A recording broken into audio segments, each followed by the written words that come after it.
just give us another moment and we'll be live on. Get started. Again, everyone that's joined us, make sure you leave your questions in the chat window. Okay, let's see. All right, am I sharing the right screen for everyone? 90 days. Perfect. All right, so I just want to thank you all for joining us tonight. We have a really exciting event planned for you featuring Willett Distillery. My name is Shannon, and I'm a part of the New Hampshire Liquor and Wine Outlet social team. I'm really excited to welcome Jessica Osborne. She is the National Brand Ambassador and Whiskey Educator at Willett Distillery. Let me just click through here. So tonight I'm actually joined by her as, excuse me, as well as Mark Roy from our spirits marketing team. Jessica's going to be leading us through a really great program covering Willett's history and the production process. And I'm here to share any questions with her that you may have. So be sure to leave those in the Zoom chat or the Facebook chat window as well. Mark's here to ask or to answer any questions regarding our inventory and all of our New Hampshire liquor and wine outlets. And he is a self-proclaimed whiskey expert as well. So we're really happy to have him. You can see by the cabinet behind him there that he loves himself some whiskey as well. So that's awesome. So Jessica, I won't delay any further. I'll pass it off to you to get started. What can you tell us about Willett Distillery? Hello, everybody just joining in. I want to first off say thank you all for putting this together. It's an amazing thing that, you know, this is not ideal for anybody. Typically, I'm coming to you guys, not coming from my home over the internet or over the computer, but we are having to deal with this as best we possibly can moving into the future. So I thank you all for hopping on and joining and wanting to learn a little bit more about our whiskeys and the history of our distillery. My name is Jessica Osborne. I've actually been with Willett for almost 7 years now. Born and raised in the industry. I started out at Willett as tour guide and ran the gift shop. The last 3 years, I became their national and international brand ambassador. So pretty fun to be involved in a part of history for my family as well as the Willets there too. So I'm going to open it up mainly to questions that we were talking the other night about this, Carolina and I feel that you get more accomplished with these Zoom things whenever instead of me just sitting here like I'm lecturing you guys. I will briefly tell you the history and kind of go through some photos for you all, which is kind of cool and fun. But I want to hear what you are interested in, which, and I'm already seeing some questions popping up there that are kind of cool, but I'm really interested in what, you know, you as the consumer or you as, you know, the on-premise, off-premise, whatever it may be, what you're interested in knowing about Willett. What can I help you with to help you understand what we're doing here in Kentucky? So I guess first and foremost, one of the most important things that we feel and we hold near and dear to us here in Bardstown, Kentucky and at Willett is that we are one of the last remaining completely owned and operated family distillery. So we have no investors, no corporate money, no bank loans out there whatsoever. Thompson Willett and his two brothers actually started Willett Distilling Company in the spring of 1936, which was about 3 years after the repeal of Prohibition. They then filled their first barrel on St. Patrick's Day, 1937. They distilled there on site, very, very rapidly moved on site there from the 30s into the late 70s, leading into the 80s, when most of us know that we were going through a huge recession. In that recession, it hit the bourbon industry very, very hard because the consumer just couldn't afford to buy brown spirits. They were a little on the pricey side. That is when your rum, your vodkas, and your tequilas kind of took hold because it was easy to get your hands on and it was less expensive. A lot of our bourbons, because distilleries had to cut cost on distilling and the grains or whatever it may be, weren't the best quality. So a lot of those went to the bottom shelf liquor stores. They were kind of deemed as rot gut. Whereas some of the premier spirits, the premier bourbons that were still made with all the greatest grains and the water, whatever it may be, was going overseas into the Europe and to Japan, which is why you can find a lot of those Japanese whiskeys today making their way back to the United States domestically here. So the family being ran by themselves and out of their own pocket, they did decide to stop distilling at that point in time. And the picture that's actually up there right now was our distillery in the early 50s. So looks very, very different than it does today. And we'll move on to a picture in a minute, present day. But our distillery sat there empty because nobody was really buying bourbon. We had warehouses full of barrels, so we stopped distilling. The distillery sat there empty up until, well, about 1981, and there was a huge energy crisis. So the family did decide to lease that building out to a gas company to produce ethanol to kind of help that energy crisis. The company was there for a very, very short period of time, long enough to pretty much destroy the distillery before that company went bankrupt, so never produced any ethanol. In 84, the family started kind of looking at the inventory in the warehouses and where, the market was leading and where it was going to be going. I mean, if we had a crystal ball in this industry, it would be so helpful for us. It would be amazing because we can kind of project and see, what's going to happen with whiskey and bourbon in the next 4, 6, and 8 years, which is how long we have to let it sit in the warehouse before we feel that it's premier enough to come out and go into a bottle for you guys to sip on. But we don't have that. So they were kind of looking, engaging what was happening from the years there, from the early 80s. Thompson Willett's daughter, Martha Willett Colesbean, that had married Evan Colesbean, decided to get back into the family business completely, her and her husband. So they then purchased the property in 84 and began major renovations, still out of pocket. So it took them from 1984 until 2012 to rebuild our distillery to look like it does in this picture right here, because everything was out of pocket.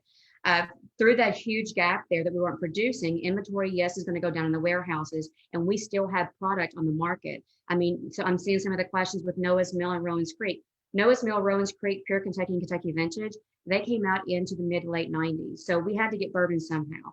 We were very fortunate that we have a lot of distilleries that surround us there in Kentucky that were still mass producing, but they had corporate money being thrown at them. So we were very, very lucky to be able to source from some of these different distilleries, age it in our warehouses to get that consistency we're looking for our product based on that label, bottle it, distribute it. It is still considered ours. Number one, it's aged in your property for at least a year. You've paid taxes on it. It is your property.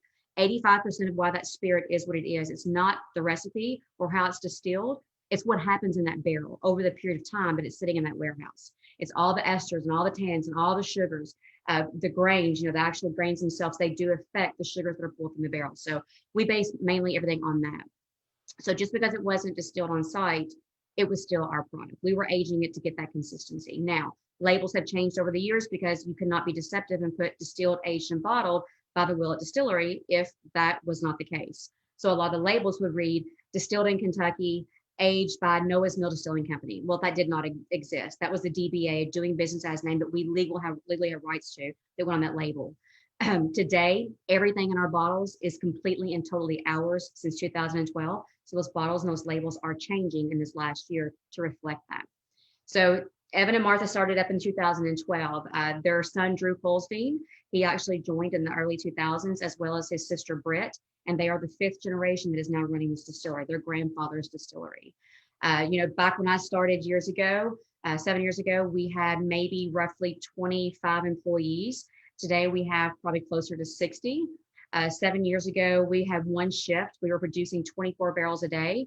Today, we're doing between 75 and 80 barrels a day with 3 shifts. So that is where our company is growing. We are growing as far as aesthetically. They're on site. We've added a restaurant and a bar, yes, but we're never, ever, ever going to let go of why we got into this business in the first place, which is the craft side of it. It's the family. It's that family feel. So when you do come see us, you will always still get that very close-knit family feel there on site. That's very important to us. I mean, we're here to leave a legacy. We want as the consumer to actually fall in love with one of our spirits, one of our brands, and continue to drink that for generations and then pass that on to the next generation. That's what's important to us. That is one reason why we have, very low output. We're very patient with our bourbons. We're not going to bring them out until they're ready. That's important to us. So allocation is not what it may be for some of these bigger guys, and we're okay with that. We're okay with the pace that we're growing, which is why we literally handpick who actually handles our bourbons out in the market. We want them to be patient with us and grow along with us because they're part of our family. So Perfecta has been a very, very, very nice fit for us. We've loved working with them. So anyway, we've been there for almost 85 years, still family owned and operated. The buildings that you're seeing, I mean, you saw what the distillery looked like in the 50s. And if you can see in the very background, I think I've sent you a closer up picture of the distillery itself. It's changed quite a bit over the years. Thompson's daughter, Martha, as you can see the different, there we go. It has aesthetically changed a lot. It's very, very modern. Martha Willett actually married Evan Colesbean, and he's Norwegian. He's from Norway. An amazing artist. He drew a lot of the blueprints up for the redesign of the distillery. He was very hands-on and still is today. He's there every single day, pretty much. But yeah, they put a lot of love and care into this distillery. We all have. We love having our hands on every aspect of what goes on at that distillery there. So this is today the distillery. as opposed to the first one they showed that was in the 50s. Now that really tall building that sticks out from everything else, we do a double distillation with all of our products. We actually have 6 recipes that we distill on site. 4 of those are used for the bourbon, and then 2 are for the rye whiskey. One of the bourbon recipes, it is a wheated recipe. It has 20% wheat in it, and that is what is in the gorgeous pot still bottle that goes to New Hampshire. That is our wheated recipe. That has just changed over in the last year. So we're pretty proud of that product and that changeover. But anyway, that really tall building there, that is our first distillation, is a 60-foot tall column still. That is our stripping still. It basically strips the alcohol away from the grains in the water, which has actually developed over the 3 to 5 days it's fermented within our distillery. And I have pictures of the inside too. If you've never been there, it's kind of cool to see the fermenters in there. But coming off of that still, it's going to be a low wine, right around 125 to 130, still containing a lot of those undesirable alcohols that we want to strip out and clean up. So from there, it'll go into our copper pot still. I think I sent you a picture of that too as well, correct? The pot still is a beautiful, massive beast that sits right in the center of our distillery. And if you've ever been curious about why the bottle of pot still looks like that, why the shape looks like that, that is Thompson Willett, by the way. We're jumping around, so we're very informal on this. This is the pot still, 1,200 gallons, half-inch thick of copper. Beautiful, massive beast. Now, copper is microbial and it also absorbs the sulfur, so it sweetens and cleans our spirit up as it's filtering through. So very important that we use that copper. This thing probably will last forever, hopefully.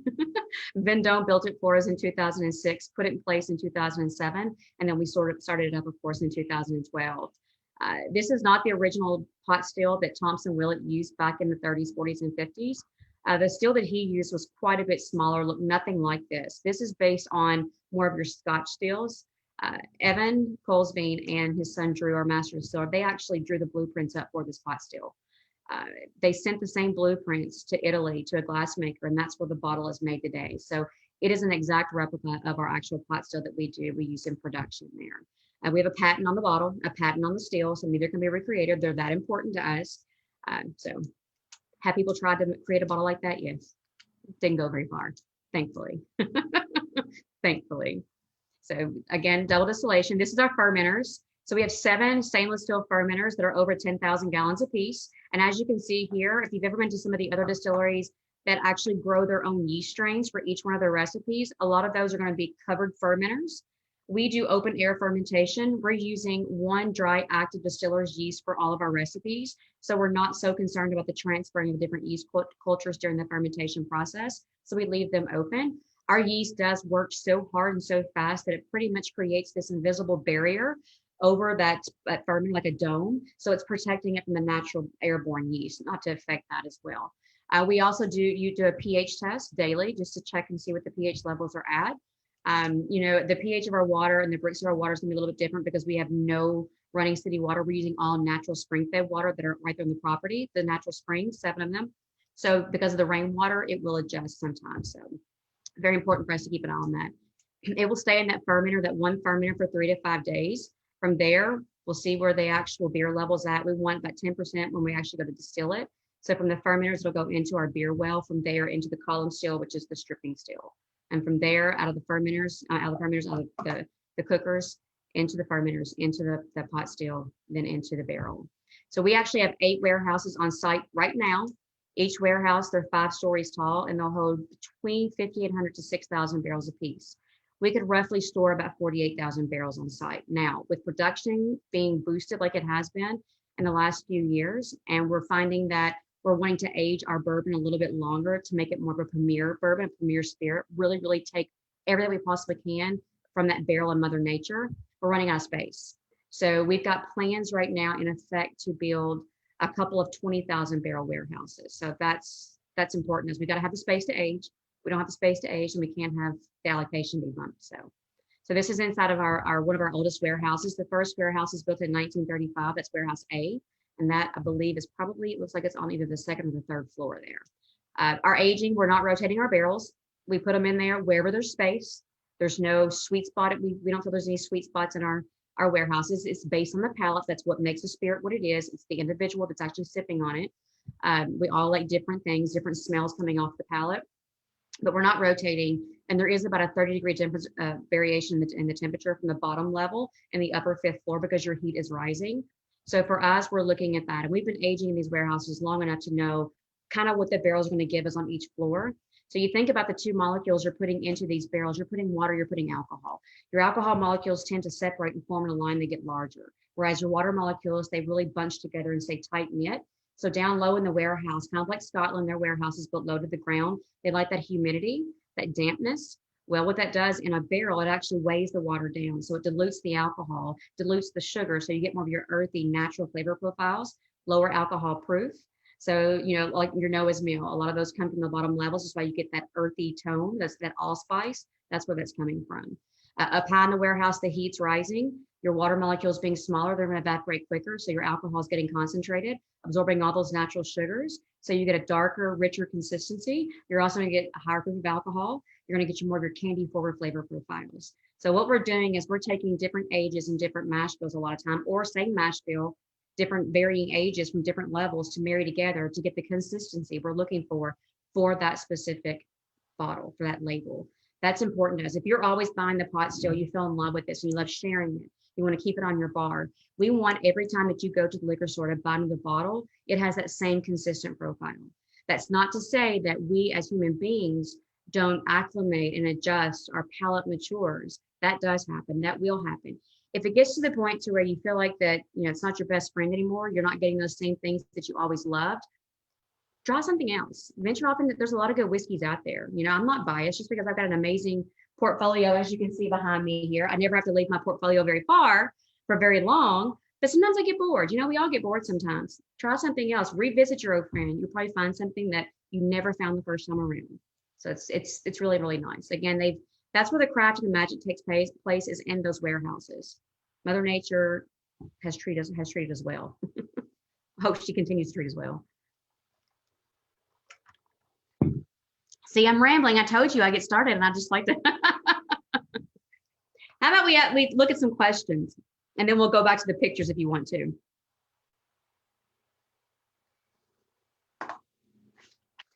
All right. We're glad that you love Willett.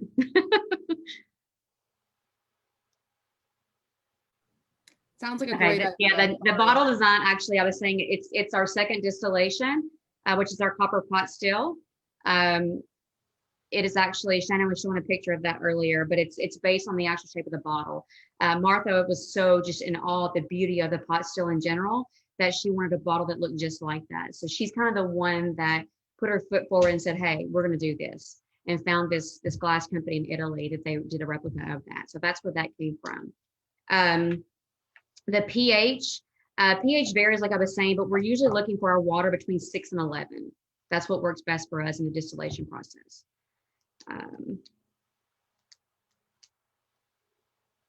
We're looking at barrel releases. So what the question about the number 3247 and 2071, we do have what we call a barrel program. It's something that was created for us back in the early 2000s. And you guys in New Hampshire, you get the one that looks like this, which is the 4-year rye. Fairly new for you guys, but I'm so excited that it now goes to New Hampshire. Anything that's in a bottle that looks like this, whether it has the purple top or the green top, but it has the family crest on it, if it has purple or green, it is a part of our barrel program. We wanted to keep a core of this on the market for everybody. So we did the 2-year, the 3-year, now it's to the 4-year. This 4-year rye, I'll talk a little bit about it. It is the 7213 or 741115. I apologize for that. So rye, corn, your malted barley. That's of the 2 rye recipes at 4 years old. Our small batches consist of 24 barrels. So we're taking 24 barrels of that recipe, marrying it together, putting it through a screen filter just so you can drink your bourbon and not chew on it. And then it goes into the bottle. So no chill filtering and no purified water. Whatever that proof is that happening, whatever it comes out of the barrel at, is what it goes into the bottle at. We're not altering that at all. And this was a way for us, you know, we love all of our small batch products that we're, you know, watering down or mirroring other things in with, but we wanted to offer you guys and show you guys a little bit more of our premier spirit, what the barrel really gives us, why we did this program. The ones that are numbered, like they're mentioning on the chat there, those are part of the single barrel strength ryes and bourbons. That is very, very limited. It was never to be in every state. It was never to be on every liquor store shelf or bar or restaurant. It was to, again, share a little bit of the premier and not have it watered down, not have it. It's making its way into every market, thankfully. It started out going into the distributors' hands. Inventory goes down. What do you have to do? If you want to keep your core products in the market, because they're all coming from the same lot, you have to watch something. So we're going to watch on the barrel program. So we did stop the barrel program in 2012, I believe it was. Kind of sat on it for a while. We were doing some hand picks from Drew in the gift shop there. They weren't making it very far from Kentucky. Then you have that beautiful thing called the secondary market that affects a lot of people in a very bad way, and it creates a lot of bad hype, some good, yes. So we wanted to find a way that, people that live in California, New Hampshire, New York, wherever it may be, had a way to get their hands on this at where it should be priced for what it's worth. Because we're making bourbon here that you can afford to purchase, to share, and to drink. This is not to be put on the shelf and collect dust. Our ancestors began making this as a social spirit, it was to ease all the woes and, the hard times everybody's going through. It was a way for people to connect and reconnect. And that's what we still, for us anyway at Willett, that's what our beliefs, that's what our goals are for. So in the last 2 years, we have opened that program back up to the markets, which means you're going to start seeing some of these getting a little further away from Kentucky. This year, COVID has been hell on everybody. So we've really backed up versus what we did last year. So you're not going to see as many of those floating around. But the goal is to get into, we distribute, or we allocate to the distributors. The distributor decides who within their state or within their portfolio gets those picks or some of that pick. So even if there's only 180 bottles, one barrel coming into your state, if it's got to supply the whole state, it's not going to go very far. But be patient with us. Again, we feel that we have a lot of amazing spirits out there, and that, the pot still is another one that people can't get their hands on. So that's what those bottles are. They're the single barrel strength. The rye is small batch barrel strength. So that's the difference there. Mark, I'm going to touch upon what we have available in our stores currently. Would you like to do that, Mark? Or? Yeah, absolutely. We currently have the pot still, as you mentioned. We have it in the 750 size, which is currently on part of our outlet price buster program. So that's available in all of our outlet stores. You can find that in any store right now on sale for $35.99. We also carry that in the 175 size, which is the bottle that Jessica has down there. Incredible for your bar back at home or your business for sure. It's a masterpiece. That's available in our 36 specialty locations, and that's currently on sale as well for $74.99. And we also have the Willett Family Estate, the 4-year-old rye cask strengths you're just speaking of. Those are in full distribution, so you can get that in about 62 of our 79 locations. So when you're out there, look for that bottle. It definitely jumps off the shelf, or you can talk to one of our store managers and they'll lead you right over to it. It's great stuff, well worth the purchase. And as far as the label, I'm kind of lip reading some of the questions there, and I had somebody's asked about the XCF. That was something that was done several years ago. I love that somebody had their hands on that. That was a 7-year rye that was aged in one of our charred oak barrels. And before it was bottled, it was then transferred over into a Grand Marnier barrel, so a French Curacao barrel, for several months, and just to get a finish on it. And it is literally like sipping on a light old fashioned. I've actually only got one bottle of that left. It yielded, those barrels that we did of that yielded, I believe, 5,900 bottles, so not a whole lot. And we released it on Halloween. So it was pretty cool. And it did go out into the markets as well too. But there is a 2.0 that is aging in the warehouse. It's not ready to be discussed yet or to be released, but have no fear, there is another one in store in the near future. We have a few other little projects that we're working on. So for those of you guys, I know you guys right now only get into your state these two products, but I know that most of you all, if you're familiar with these two, you're familiar with all of our lineup. And so we're working on it. We'll work really, really closely with the state and with Perfecta to see what we can do about all of that. The thing about it is, we're very, very cautious about, we don't want to, count our chickens before they hatch kind of thing. We have to really look at inventory year to year because we are so small. We're not mass producing. So we don't want to jump the gun and promise something to somebody and then not be able to fulfill that. So we baby step our way into any new relationships that we have, for sure.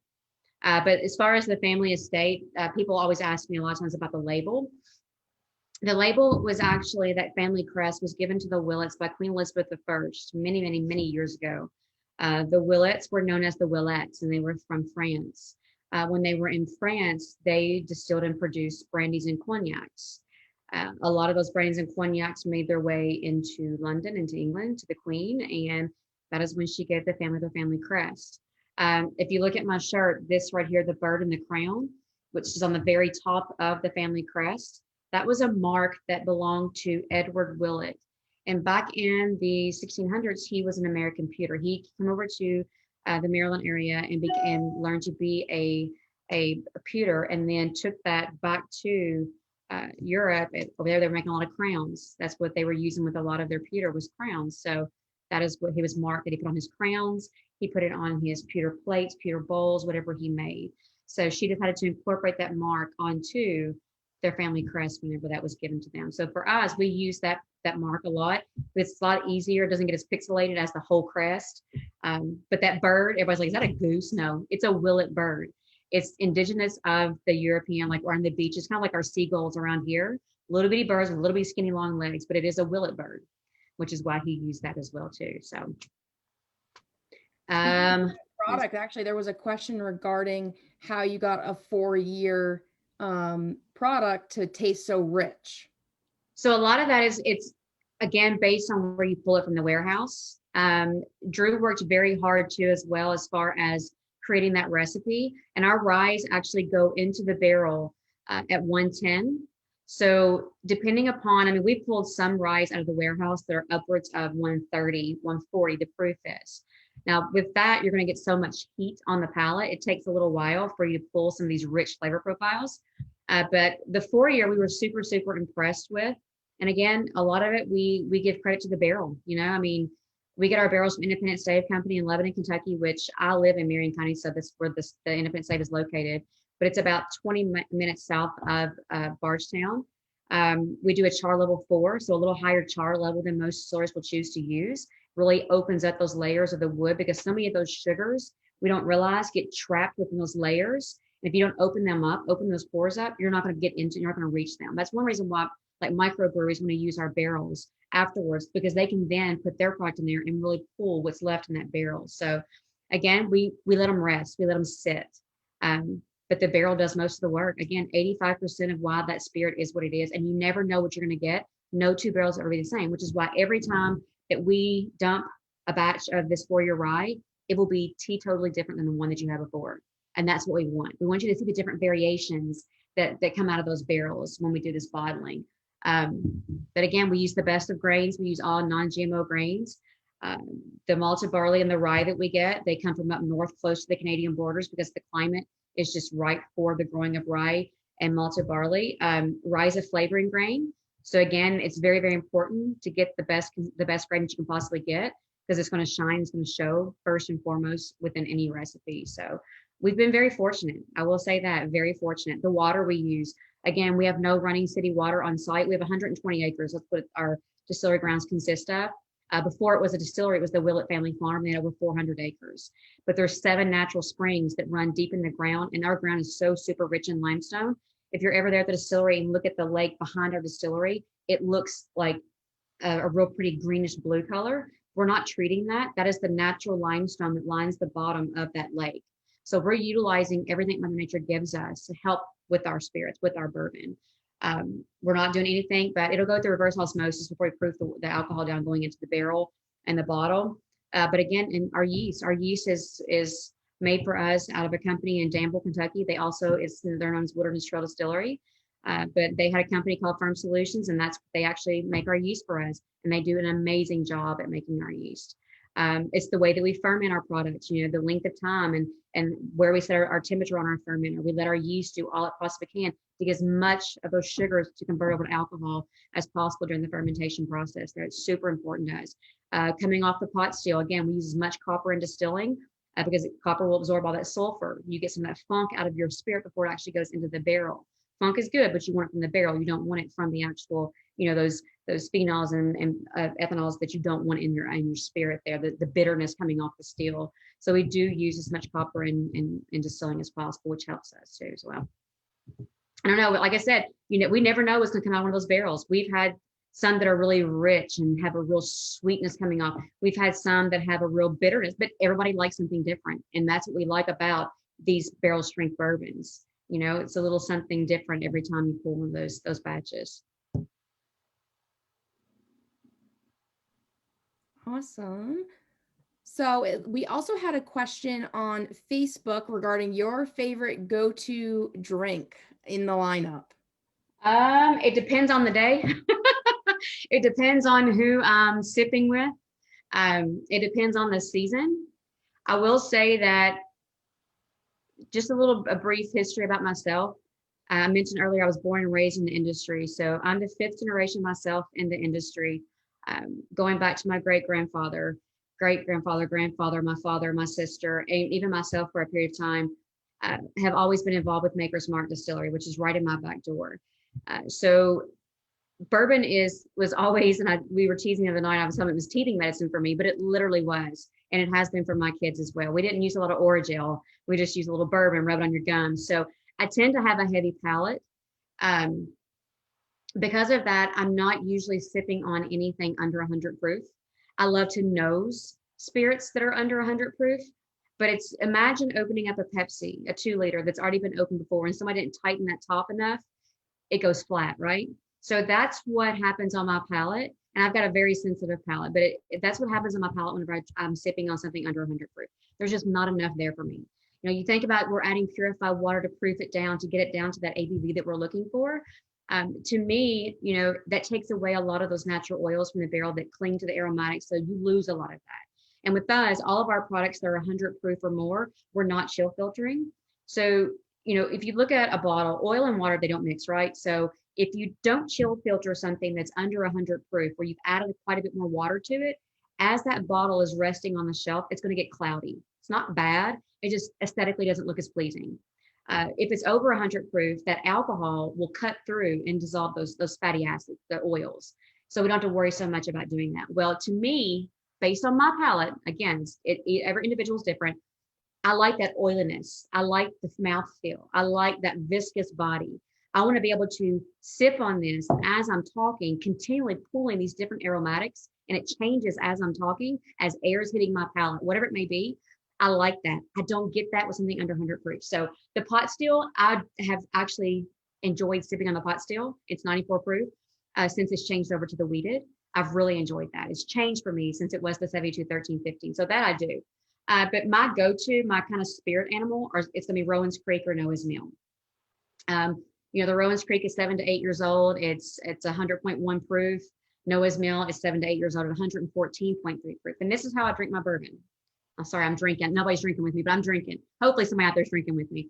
But I drink it neat. If I want a cocktail, I want a boozy cocktail. I want something that the alcohol really, the bourbon really stands out. And it's not, I'm a female, yes, but I don't drink the little umbrella drinks. Like I don't want sugar, and I don't want too much, sweet and sour. I want the bourbon. I want the spirit really shine. So outside my wheelhouse, and if I have my hands on a single barrel, I'm going to sip on that for sure. But outside my brands, I like a lot of the E.H. Taylors. I like a lot of Weller stuff. I love the Maker's 46. I was never a big fan of the Makers, but I love the 46. A lot of the Jefferson stuff, I like the birthday bourbons. So yeah, I'm not biased at all. Like looking at Mark's cabinet, I'm like, I could drink that. So yeah, no, I love my spirits. I do. And I think it's like, as I tease and always say, just because I was raised in it, I could have chose something else as my profession to use my marketing degree, but it's always called to me. I love, remembering. I sip on certain spirits, and it takes me back as a little girl, listening to my grandfather and my dad have conversations on the holidays, me sitting in my grandfather's lap, and he always had a glass of bourbon, a glass of Makers in his hand, and just listening to him talk. And I would smell when I smell bourbon, that's what I think of my grandfather, which is, long gone now. Same with cigars, I enjoy a good bourbon and cigar every once in a while. It takes me back in time for sure. So I like a lot of things, but typically it's over 100 proof. Yeah, the Maker's 46 cash strength is really good. I agree. Looks like we have another question from someone in the Zoom about what a good Willett product would be for a bourbon newbie. Mm, I would say the pot still for sure, but there's also, and David's going to beat me, and so is Mark. But if you can get your hands on one of these, which is Kentucky Vintage or the Old Barstow 90 proof, those are good beginners. And I say that because those are all the ones that, number one, are 90 proof, 94 proof, because people have this misconception when they first start sipping on bourbon, and women, it was for the longest time, it was women, and I hate that. We were just shunned upon to be sipping, bourbon. Now when I travel, we'll go into a bar and I'm like, I need a bourbon neat. And they're like, oh, you want it on ice? I'm like, no, I want a bourbon neat. Well, do you want the ice on the side? No, I want my bourbon neat. Like, that's how I drink my bourbon neat. But anyway, there is an art form of sipping bourbon if you're going to sip it neat. You never want to take a shot. Number one, are you going to get that Kentucky hug? More than likely, you're going to exhale the wrong way and you're going to be coughing and choking. Your eyes are going to be watering. So sipping on bourbon, you can acclimate to any bourbon, no matter the proof, if you sip it correctly. You take small sips, very, very small sip. You swish it in the mouth or you chew it. It's called the Kentucky chew. Let it coat the gums, under the tongue, everywhere. Swallow it down. Once you swallow it down, don't try to take a breath in. And don't exhale through the nose. Exhale through the mouth immediately after swallowing. So what that's doing is when we're cooking our running our stills, we're heating the beer to reach to a certain temperature that causes the alcohol, which is at 178, to turn to a vapor. Well, the inside of your mouth, whenever you're little, where do you take your temperature? Under the tongue. That's the most, your mouth is warm. The alcohol, think of your tongue as a sponge. It's absorbing the liquid, but the alcohol is turning to a vapor. So if you inhale, take a breath in after swallowing, or you exhale through the nose, that's where you're sending those alcohol fumes. That's what causes that burning sensation. You're like, and that's, you can't even get your two senses to work together to pull caramels, vanillas, leather, oak, whatever, because you're worried about your eyes watering, you're choking because you've inhaled that alcohol fume. So sip, swish, swallow, exhale. Do that several different times. Once your tongue kind of gets numb and your lips kind of get tingly, you've got a good coating. So then you want to put your nose in the glass, leave your mouth open, and just breathe naturally. And you're going to start pulling all those oils that clung to the edge of the glass. Well, they're also resting on your palate. So you're going to get your two senses together. You're smelling off the palate. You're not tasting anything. You're getting your two senses to work together. You're tricking yourself. That's one reason why I despise tasting notes. Number one, that's saying that everybody has to smell the same thing with every spirit, and that's wrong. To each its own. There's no right or wrong in bourbon. If you love the pot still, you've got notes that you're pulling that you just enjoy, fine, good, keep drinking it. Wonderful. If you don't like it, move on to something else. Don't torture yourself. Don't turn yourself off to all bourbons or all whiskeys. There's literally something out there for everybody. I mean, that is one of the things, whenever the family decided to get back into the distilling business, they wanted to go back to the craft side of it. And it was basically, they were trying to create a well-balanced profile that was going to be appealing to each and everybody. It wasn't trying to create this one profile that's going to touch a few people. It was, why not create as many recipes as we can, as long as they're good recipes, and create amazing, profiles, which is why we have a huge portfolio. Not everybody's going to like everything back there, but somebody will.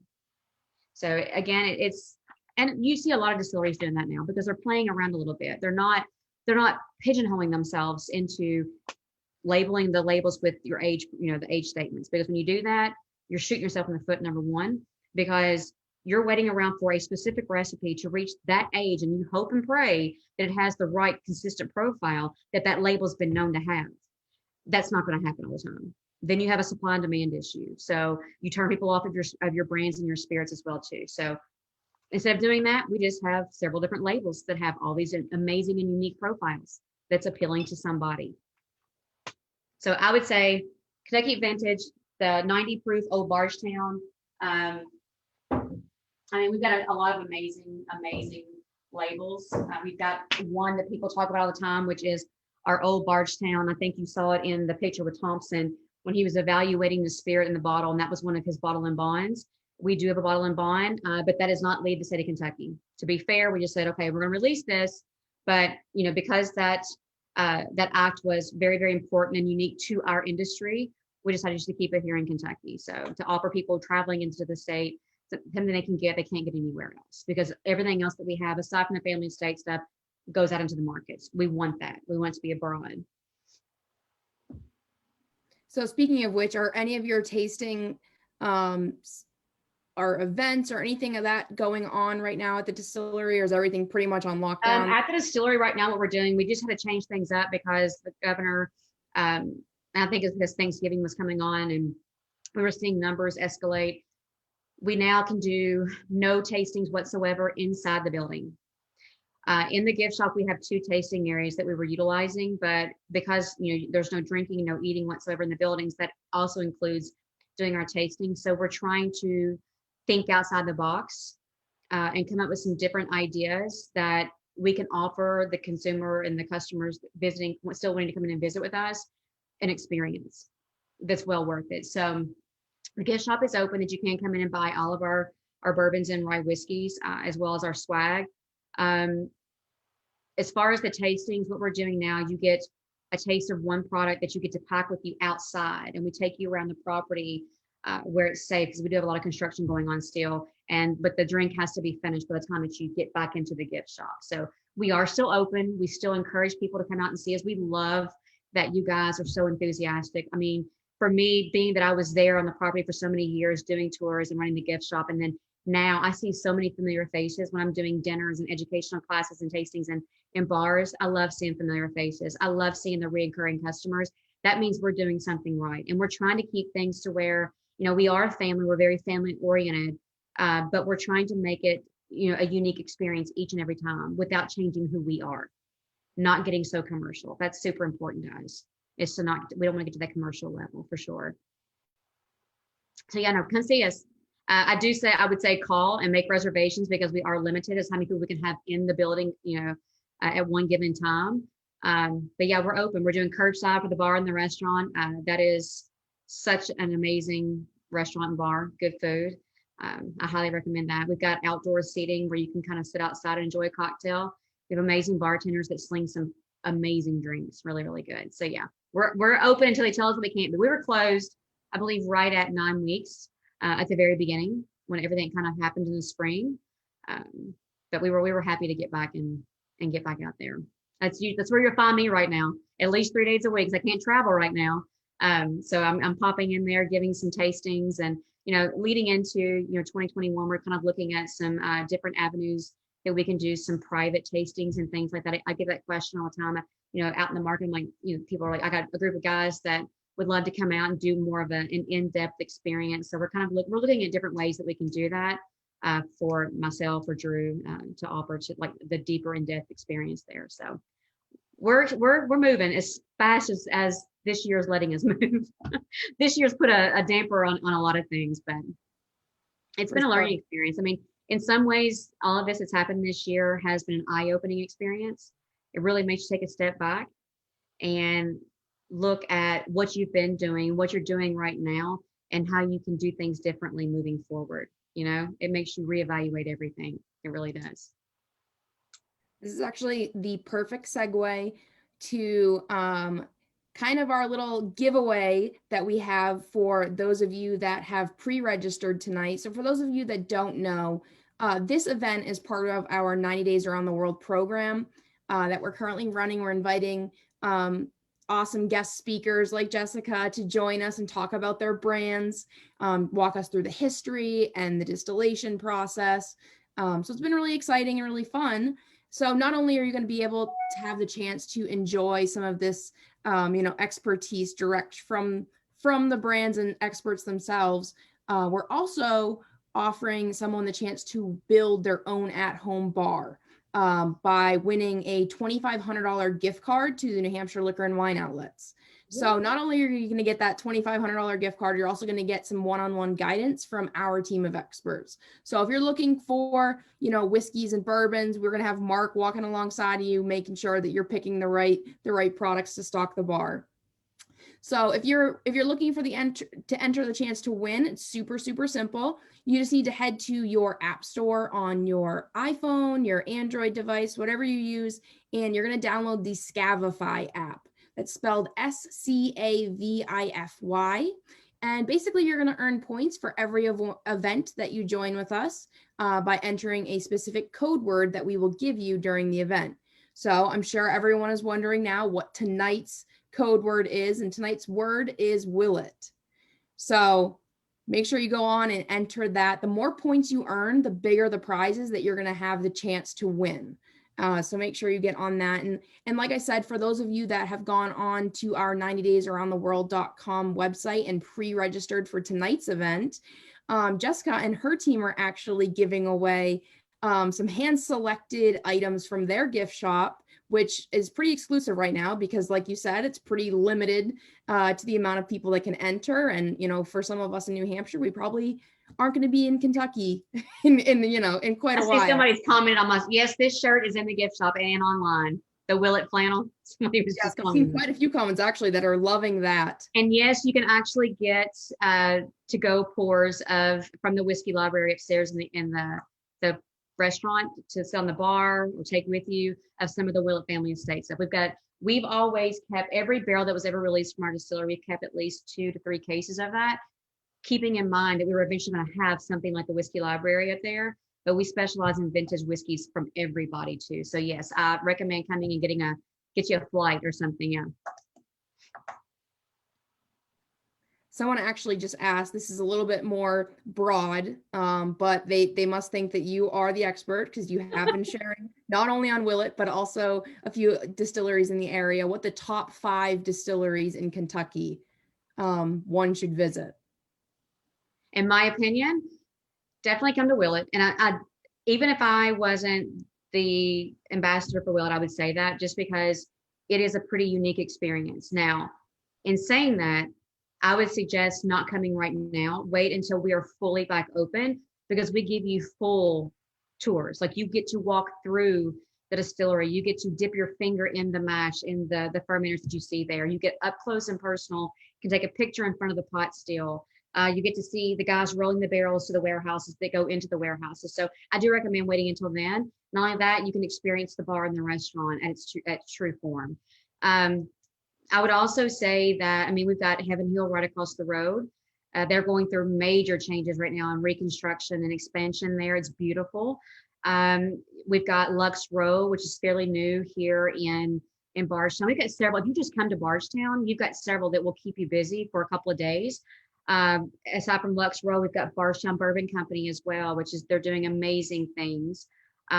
We've got Barton 1792, which oddly enough, that was actually opened during Prohibition, and the name of that distillery was the Willett Frankie and Moore Distillery, and Thompson Willett was the Willett portion of that as well too. But Barton's is there, and they're literally 5 minutes from us. You've got Preservation Distillery, which we are really close with because Marcy, she actually came to Evan years and years ago with barrels of bourbon that she had purchased and was like, can you help me create this formula? Because Mr. Evan was inducted into the Bourbon Hall of Fame as the master blender last year, I believe it was, or year 4. So that's what he was known for. He was rebuilding his father-in-law's distillery back to its glorious form and keeping his same mindset that Thompson started it. But he was also master blending a lot of these different things for different people that had nowhere to age the bourbon. All they were doing was buying the bourbon themselves. So anyway, Preservation, she's brought back out Old St. Nick. So that's an amazing place to visit. About 20 minutes from our distillery, you can go to Maker's Mark. When you're in Lebanon, visit Maker's Mark. You've got Limestone Branch Distillery, which is about 10 minutes from Maker's Mark. I highly recommend, if you're going to be in the Bardstown area, to venture into Lebanon and go take a tour with Independent Stave Distillery or Cooperage, where they actually do our barrels. That is an amazing tour. When we say we focus on 85% of why that spirit is what it is because of the barrel, you'll understand that once you actually visit them. I mean, they literally will not cut a tree down to use unless it's at least 80 years old. So, they take a lot of pride in the wood grain, the selection of it. So, and we hand select what we want and they create that for us. So it's pretty cool, but they're all so unique. I mean, if you want to go to the east, you've got Castle and Key, which they're doing amazing things. Woodford, you've got Wild Turkey, Four Roses, even in Louisville, there's so many different locations. So I can't give you a top 5, but I can promise you, if you just come to Bardstown, you're going to have 5 that are going to amaze you, I promise. And you're not going everywhere in every direction. So, Mark, have you been to the Willett Distillery yet? I have not. We were planning on going down this spring when We usually go down for our annual trip in the springtime, and of course, COVID hit. But I can support what Jessica says. If you spend the time and take about a week and plan a couple days in each area, start in Kentucky, at certain areas in Kentucky, and end up over in Tennessee for Jack Daniels. Yeah. It's an incredible trip. No two distilleries are alike. Every tour you take is unique. The information that you get, the history behind a lot of these brands, and just seeing what goes into putting this liquid in a bottle. I've said it before on all the trips I've been lucky to take, that if people see the passion and the heart that goes into these bottles, you are not afraid to open your wallet and spend the money on these products. Not only are they great products, but just the families and the history behind it are well So worth. much pride, so much pride. Really and truly is. Well, it looks like we do have another question about the barrels, about what, the Willett Distillery looks for specifically. I mean, with us, we just want a really, really tight knit wood grain. We don't want to lose too much of our product. Number one, that's very important to us, just for the simple fact. And we can only see what the eye lets us see. So there's layers in between that there could be wormholes, there could be a little crack here or there that doesn't really show until after the expanding and contracting of the barrel as it's aging in the warehouse. That's just a given. But I mean, the density of the wood, the close knit of the grain is really important to us because we do go through a lot of different seasons here in Kentucky. But I mean, what we basically look for is going to be the durability of the barrel, the wood grain, the close knit, as well as the char level. We specify the char level. I've never been involved closely with choosing that, which we've been using the same grade barrels for years and years. Now we do have some experimental barrels that we're working on with Independent Stave. I mean, I'd say we've probably got 13 different experiments going on in our warehouse as of right now. And none of them have really came out. Different char levels. We've got what they call the wade stave, which is where before they actually char the barrel, they create these wormhole indentions into the wood. What that does is open up more layers that the bourbon can actually seep into to grab those sugars that get trapped. So if you're just charring the barrel so deep, you're only opening up so many of those layers. Just the 4 layers that we do the char level 4, which takes about 50 seconds to do. But there's so many more trapped in between there. So by creating that deeper wormhole indention, it opens up more of those layers. Some of those barrels, whenever Drew and I went in there, was like trying them, just kind of curious. At 2 years, they had consistent profiles of like a 4-year. So we're not speeding the aging process up. We're just giving the bourbon more to actually utilize and work with. So we're excited about that as well too. And I know people were talking about the XCF, that's experimental cask. That's something we don't do a whole lot of as far as finishes. But none of the experimental things have came out yet, unfortunately. I'm waiting for them. I'm excited about those myself because I've had them in the barrel. So now I'm waiting. I'm excited for them to actually come out and be in the bottle. But yeah, I mean, Independent Stave, we go with Independent Stave because of the pride that they take in the wood that they bring on site. Like they've got so many different labs and things. They put these barrels through hell literally before they even bring them to us, say, hey, we've got this going on. But we were one of the first to kind of work with Independent Stave and do a few barrels, like different chars and the different wormhole indentions and spiral staves and things like that. So we're watching them closely. They're watching them closely and kind of seeing where they're leading to see if that's something good in the future that we can work with. So it's kind of cool. It's cool to have those relationships and have that trust with people that, we're pretty much putting our bourbon in their hands once it goes into their barrel. So several different things. I unfortunately have not had the opportunity to go and actually sit in on one of those meetings with the barrel company. But it's cool when you go to do the actual tour there to see what they're looking for. Makes you understand a lot better, what we're doing there on site too as well. So we did have a question for one of our Facebook viewers asking if you've seen any trends in the industry that you'd be interested in trying, or if there's any trends that you're seeing that you think that the Willett Distillery would not be a fan of joining. That's a hard one. The one thing about this family is, which is kind of what drew me into them so many years ago versus like staying at Maker's Mark where I was, did my internship and stuff, was that they follow their own rules. They don't really look at what's going on in the market and what somebody else is doing and think, oh, well, we may try that.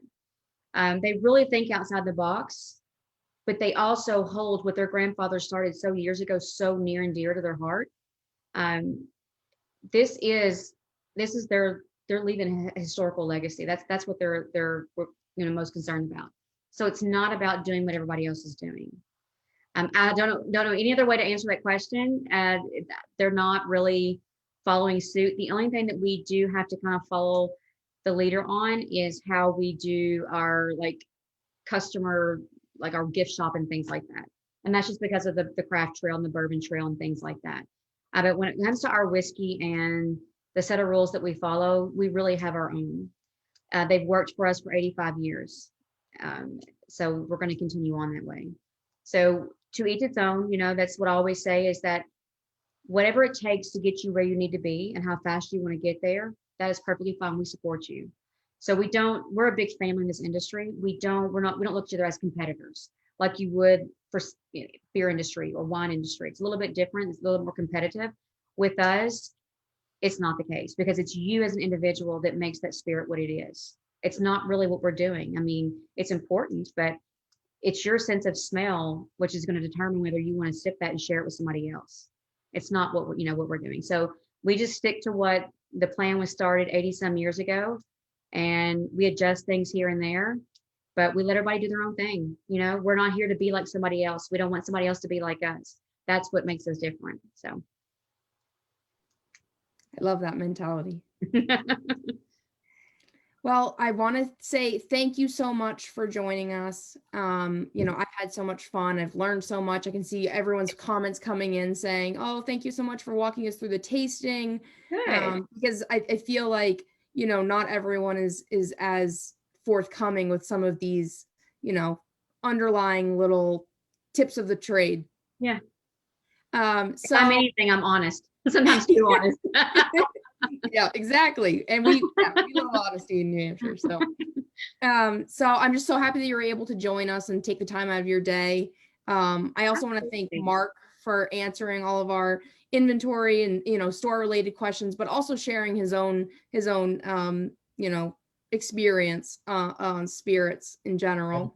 Glad to be here, and thank Jessica and the team down at Willett, and they're great partners for us here in New Hampshire, and we look to continue our relationship and bringing more of your great products up here. Absolutely. I'm looking forward to it. I spent a little time with you guys there briefly. Can't wait to come back and spend a little more time and when things kind of loosen up a little bit and dive a little deeper into all of this.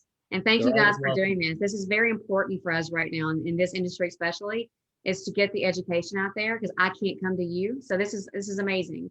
I had so much fun. And thank you all for being supporters of Willett. In my opinion, you're all ambassadors. If you're drinking my spirit with your friends and sharing it, then you're an ambassador for us, and we appreciate that. And we definitely want to see you on site. If you see me there, feel free to come up and say, "Hey, Jessica, I was on your, the Zoom meeting, or I saw you on Facebook." Please come say something to me. I love that. Love it. Great.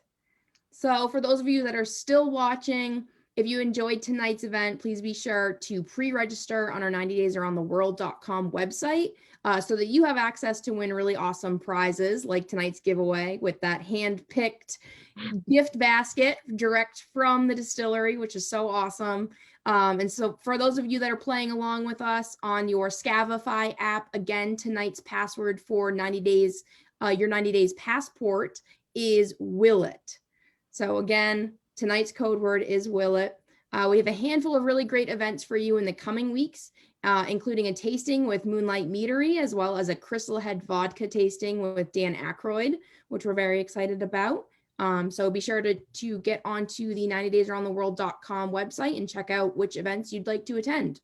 And if you have any further questions for Jessica, please don't hesitate to reach out on Facebook and we can do our best to get them answered for you. Absolutely. Have a great night, everyone. And again, thank you guys. Happy holidays, everybody. See you later, everyone.